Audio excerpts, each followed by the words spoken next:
Bonjour à vous tous, c'est Fouad la Panthère, j'espère que vous allez bien. Je vous souhaite la bienvenue de mon nouveau concept qui se nomme Spider-Man Universe Theory. En quoi consiste-t-il? Réponse simple.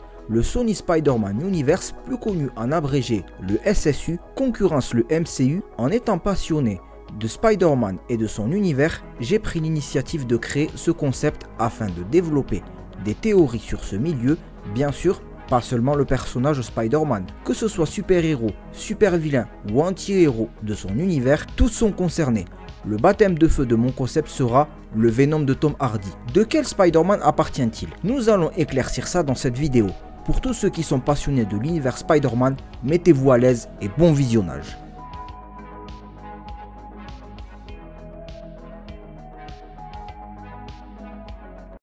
Avant de passer à ma théorie, je tiens à vous préciser que je suis toujours au-dessus au niveau du film Venom. Je ne vais pas changer d'avis, je suis pas du genre à prendre la direction où va le vent, bien au contraire. Car pour rappel et pour ceux qui ne savent pas, le personnage Venom s'est créé par la faute de Peter Parker. Car le symbiote contamine ce dernier en premier, donc grâce à ça, Spider-Man se transforme en mode Spider-Man symbiote, dont cette forme je l'ai trouvé très badass. On peut le voir dans les comics, dans les adaptations animées et dans le Spider-Man 3 interprété par Tobey Maguire. Tandis que dans le film Venom, ce n'est pas le cas. Malheureusement, le symbiote contamine directement Eddie Brock, alors que pourtant, cela n'existe pas dans les comics et dans d'autres adaptations. Et en espérant que ça n'arrivera pas dans le prochain jeu annoncé Marvel Spider-Man 2. Car pour rappel et pour ceux qui ne savent pas, le symbiote est vivant en lui-même. Sachant que quand le symbiote avait contaminé Peter Parker, quand ce dernier est revenu à la raison, il a rejeté le symbiote et le symbiote a ressenti une haine à l'encontre de Peter Parker. Et c'est la même chose pour Eddie Brock. Le fait qu'Eddie Brock a perdu son travail par la faute de Peter Parker, le symbiote avait détecté l'énergie négative que dégageait Eddie Brock, le fait qu'il ressentait de la haine à l'encontre de Peter Parker. C'est pour cette raison que le symbiote et Eddie Brock se sont unis en ne faisant qu'un et ça a créé l'anti-héros Venom. Et bien sûr, avant d'être son coéquipier, il était quand même un ennemi symbolique de Spider-Man. Et au niveau du symbiote, il y a divergence. C'est vrai que dans des comics de Spider-Man, c'est un extraterrestre, il vient d'une autre planète, mais tandis que dans le comics Ultimate Spider-Man, le symbiote a été créé par le père de Peter Parker et le père d'Eddie Brock. Mais ça après, ce n'est qu'un détail. Mais bien sûr, les comics sont unanimes là-dedans. Et oui, le symbiote a contaminé en premier Peter Parker avant Eddie Brock, donc à l'unanimité, pas de Venom sans Spider-Man. Et si vous voulez plus de détails, je vous mettrai les vidéos ci-dessous dans la description. Maintenant, nous allons passer à la théorie. En ce qui concerne pour le Venom interprété par Tom Hardy, de quel Spider-Man appartient-il? Ou plutôt, dans quel univers de Spider-Man appartient-il? Car oui, si vous avez vu le film Spider-Man No Way Home, on nous a montré qu'il y a le Spider-Man de Tobey Maguire, le Spider-Man de Andrew Garfield et de Tom Holland, qui est celui du MCU, sans compter qu'on nous a parlé du multivers et tout ce qui va avec. Maintenant revenons au film Venom. Peu de temps après l'arrivée des symbiotes sur Terre, Eddie Brock exerce son métier de journaliste, dont bien sûr la nature d'Eddie Brock est respectée car c'est le cas dans les comics et dans d'autres adaptations confondues, sauf que dans le film, ça se passe à San Francisco. Je l'ai évoqué dans ma critique, mais d'ailleurs, le fait que ça se passe à San Francisco, il y avait une chose qui m'avait interpellé.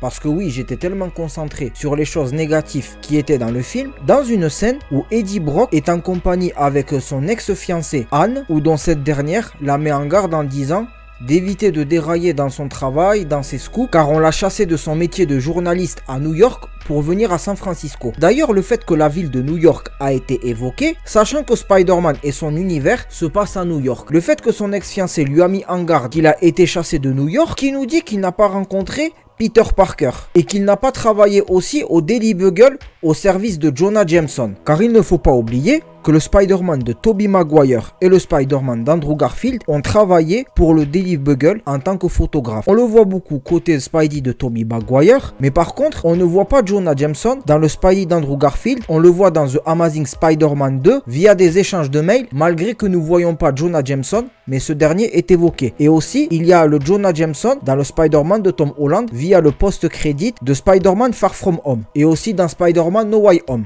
D'ailleurs, en parlant du journal Daily Bugle, certes que le siège se situe dans la ville de New York, mais dans le second Venom, Venom Let There Be Carnage, nous voyons dans une scène que le détective Patrick Mulligan, qui est le futur Toxin, lit un journal du Daily Bugle. Après, bien sûr, dans le second film Venom, l'ennemi principal c'est Clatous Cassidy alias Carnage. Après, bien sûr, une fois de plus, j'étais aussi déçu de ce second volet, car la nature de Venom n'est pas respectée, on essaye de le faire passer pour un clown, alors que quand on lit les comics ou d'autres adaptations, nous voyons que le symbiote Venom, c'est quelque chose de sombre, c'est pas quelqu'un qui est du genre à plaisanter, et sans compter qu'aussi, Venom combat Carnage sans Spider-Man, tandis que dans le comics et dans d'autres adaptations, Spider-Man combat Carnage via Venom. Mais bon, une fois de plus, certains responsables de Sony ne savent pas faire les choses comme il faut. Au contraire, ils ne mettent pas les ingrédients au complet. Maintenant, il est temps d'aller droit au but en ce qui concerne le Venom de Tom Hardy. De quel Spider-Man appartient-il? Pourquoi il est temps et nécessaire de se poser la question? Le réalisateur du film Morbius, Daniel Espinosa, que Spider-Man existe bel et bien dans l'univers de Sony, car il ne faut pas oublier que dans le post-crédit du film Morbius, Spider-Man est évoqué, et on va en parler dans une autre vidéo concernant le personnage Morbius, car oui, il fait partie du Sony Spider-Man Universe, et surtout dans le film Morbius, les événements de Venom sont évoqués. Certes que Spider-Man apparaît dans le MCU, mais n'oublions pas que ce super-héros appartient à Sony dans les adaptations cinématographiques. Donc si admettons Sony veut rompre le contrat avec Marvel, n'apparaîtra plus dans le MCU. Et avant toute chose, les films comme Spider-Man Homecoming, Spider-Man Far From Home, Spider-Man No Way Home appartiennent à Sony avant le MCU. Du coup, quel Spider-Man sera dans le crossover en compagnie de Venom? Celui de Tobey Maguire, celui d'Andrew Garfield ou celui de Tom Holland? Je vais élaborer les théories étape par étape. Commençons par le Spidey de Tobey Maguire. Sachant que ce dernier a pu bénéficier d'une trilogie et il a pu bénéficier bien sûr de plusieurs super vilains. Dans le troisième volet, hormis qu'il a rencontré l'homme sable et il a rencontré le second bouffon vert qui est incarné par le fils de Norman Osborn, qui n'est autre que Harry Osborn, il a aussi rencontré son collègue de travail Eddie Brock au Daily Bugle, dont bien sûr c'était une concurrence de photographie, et sachant que le symbiote est arrivé via un petit astéroïde dont ce film nous confirme bel et bien qui vient d'une autre planète, le symbiote contamina Peter Parker, et bien sûr le Spidey de Tobey Maguire bénéficie de la tenue du Spider-Man symbiote, et bien sûr Peter Parker finit par se débarrasser et il contamina Eddie Brock. Alors sachant que le Spidey de Tobey Maguire a pu bénéficier de Venom, et le fait qu'il a évoqué dans Spider-Man No Way Home en disant que c'est un alien, plus de 90% de possibilités que le Venom de Tom Hardy n'appartient pas à l'univers du Spidey de Tobey Maguire. Parce que ce ne serait pas cohérent, car certes que c'est vrai, Eddie Brock et Venom dans le Spidey de Tobey Maguire, il est interprété par l'acteur Topher Grace, et je vous le dis, certes que mon Spidey préféré est celui de Tobey Maguire, mais par contre, je confirme bel et bien que le Venom de Topher Grace n'est pas réussi. Alors je trouve que ce n'est pas cohérent que le Venom de Tom Hardy appartient à celui du Spidey de Tobey Maguire, à moins que ce dernier n'a pas atterri dans son monde à la fin de Spider-Man No Way Home via le pouvoir de Doctor Strange. Prochain Spidey, celui de Tom Holland. C'est vrai que vous allez m'interpeller en disant que je suis censé de passer au second Spidey qui n'est autre que celui d'Andrew Garfield, mais ne vous inquiétez pas, je vais éclaircir ça vers la fin de la vidéo et vous allez savoir pourquoi je terminerai par celui d'Andrew Garfield. Dans le post-crédit de Venom Let Be There Carnage, nous voyons Eddie Brock communiquer avec Venom. Ce dernier est sur le point de faire une révélation sur les symbiotes, car oui, je vais vous faire une parenthèse, comme par exemple le Venom de Topher Grace et le Venom de Tom Hardy, sans que le symbiote fusionne avec son hôte, et bien dans le multivers, les symbiotes sont liés. Alors soit ils communiquent entre eux, ou soit même les symbiotes n'en font qu'un, même s'ils sont établis dans chaque univers différent. Certes que c'est surprenant, mais après, les symbiotes ont des pouvoirs particuliers, et j'en suis sûr que même on a des choses à apprendre sur ces derniers. Fermons la parenthèse, et revenons au sujet du post-crédit. Au moment où Venom a voulu se confesser envers Eddie, quelque chose s'est produit, et bien sûr, nous savons tous que c'est le pouvoir de Doctor Strange qu'il a lancé dans Spider-Man No Way Home, que tout le monde oublie que Spider-Man et Peter Parker n'en font qu'un. Eddie pensa que c'était Venom qui avait commis ça,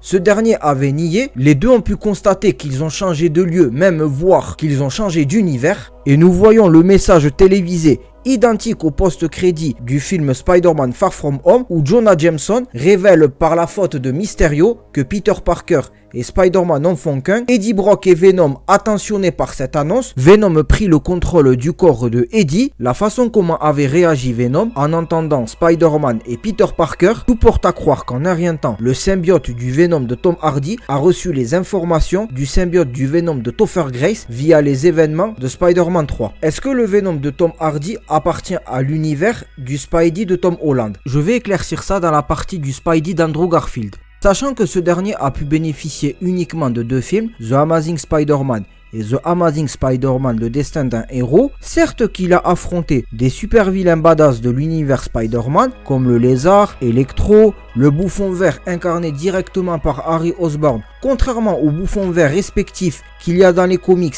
et dans la trilogie du Spidey de Tobey Maguire. Et il a pu rencontrer Vite Ferrino, on n'en sait pas la victoire, et comme bonus, il y a eu un mystérieux individu avec un chapeau qui est apparu dans les 2 post-crédits des 2 The Amazing Spider-Man et qui aurait pu former les Sinister Six, et même un film était en préparation, mais malheureusement ça a été annulé et j'ai bien peur que nous connaîtrons jamais l'identité de ce mystérieux individu. D'ailleurs, en parlant de films annulés, le saviez-vous que le film Venom était déjà en projet au moment de la sortie du film The Amazing Spider-Man le destin d'un héros? Oui, vous l'avez bien entendu. Malgré l'annulation du film des Sinister Six et du 3e volet de The Amazing Spider-Man, le film Venom était toujours en préparation. Mais est-ce qu'il y avait une version du premier scénario?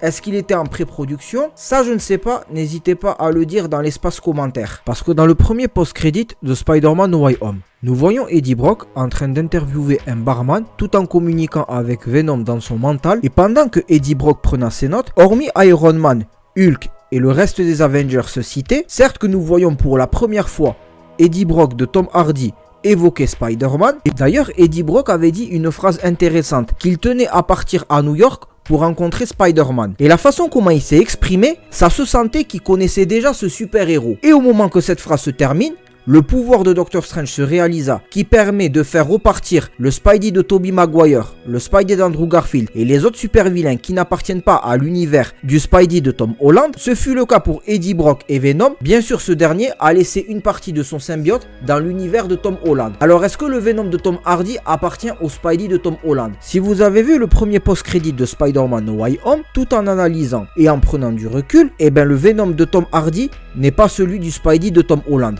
Ça n'aurait aucun sens que le symbiote de Venom laisse une partie de lui dans l'univers du Spidey de Tom Holland et ensuite qu'on se permet de forcer que le Venom de Tom Hardy appartient au Spider-Man de Tom Holland. Bien au contraire, parce que même nous voyons qu'il part dans son univers. D'ailleurs, pour rappel, ce n'est pas uniquement dans Spider-Man No Way Home où il y a eu plusieurs Spider-Man d'univers différents. Il y a eu le film animé Spider-Man New Generation qui contient plusieurs Spider-Man d'univers différents. D'ailleurs, est-ce que le Spidey de Tom Holland aura-t-il droit à son Venom? Dans la logique des choses, oui. Sachant que dans Spider-Man No Way Home, il y a eu 3 Spider-Man et bien sûr d'âges différents. Alors bien sûr, pourquoi ce ne serait pas le cas pour Eddie Brock? Sachant qu'il y a 2 Eddie Brock, celui de Topher Grace et de Tom Hardy, pourquoi pas un autre Eddie Brock dans l'univers de Spidey avec un acteur plus jeune? Ça serait plus logique et cohérent. Mais d'ailleurs, est-ce que c'est prêt de venir ou ce n'est pas encore prêt de venir? Déjà en espérant que le symbiote va contaminer le Spidey de Tom Holland et en espérant bien sûr qu'il y aura un variant d'Eddie Brock. Mais bon, après, sachant que certes,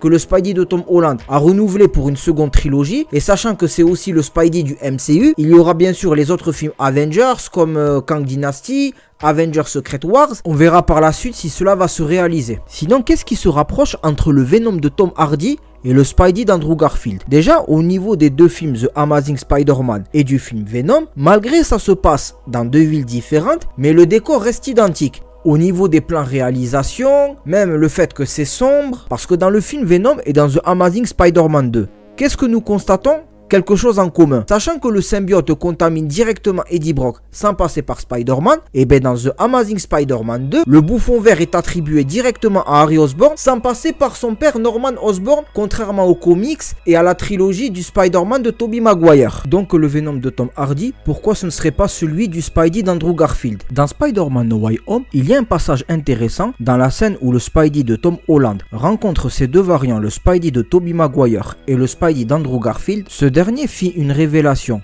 au sujet de la mort de sa petite amie Gwen Stacy, qu'il avait traversé une période sombre. Il n'était pas vu comme le héros au grand cœur, loin de là, il ne retenait pas ses coups face aux délinquants et aux criminels de la ville, donc il nous fait comprendre qu'il s'est passé beaucoup de choses entre Amazing Spider-Man 2 et Spider-Man No Way Home avant qu'il atterrit à l'univers du Spidey de Tom Holland. D'ailleurs, le fait que le Spidey d'Andrew Garfield a traversé une période sombre, et pendant cette période sombre, Peter Parker aussi en est concerné, car oui, avant d'être Spider-Man, il est aussi Peter Parker. D'ailleurs, qui nous dit qu'il n'est pas responsable de la mutation du Eddie Brock de Tom Hardy de New York à San Francisco, comme avait révélé son ex-petit ami? Qui nous dit qu'Eddie Brock, quand il était à New York, n'avait pas travaillé au Daily Bugle? Et qui nous dit qu'il n'y avait pas une rivalité entre le Peter Parker d'Andrew Garfield et le Eddie Brock de Tom Hardy? Personnellement, si c'était vraiment le cas, moi je trouve que c'est vraiment cohérent. Le crossover entre le Spidey d'Andrew Garfield et le Venom de Tom Hardy au niveau de l'âge et du physique, ça collerait bien. Surtout un combat entre Spider-Man et Venom,